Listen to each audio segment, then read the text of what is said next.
मित्रांनो, शिकलेले आमदार शिकलेले खासदार निवडून दिले असते तर ही वेळ आली नसती। 1 तारखेपासून पुण्यात MPSCच्या विद्यार्थ्यांचं आंदोलन चालू होतं। विद्यार्थ्यांशी चर्चा करायची वरून पोलिसांनी त्यातल्या 11 विद्यार्थ्यांना डायरेक्ट उचललं, जेलमध्ये टाकलं, गुन्हे दाखल केले। महाभयंकर अतिभयंकर भिकारचोट सरकार आहे।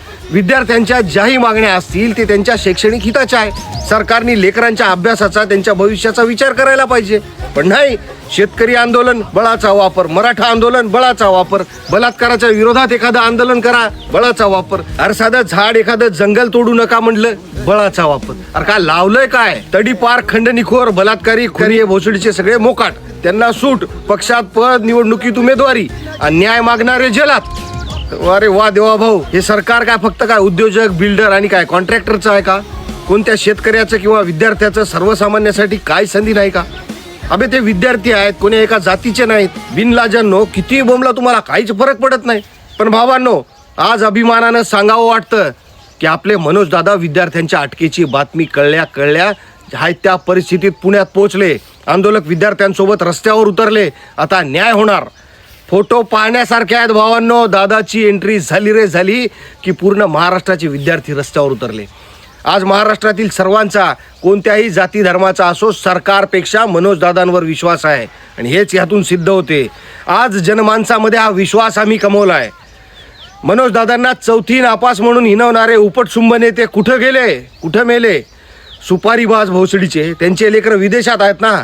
तुमच्या लेकरांशी काय घेणं देणं त्यांना? गावखेड्यातले सर्वसामान्य गरीब कुटुंबातले विद्यार्थी ते फक्त त्यांच्या हक्कासाठी लढताय।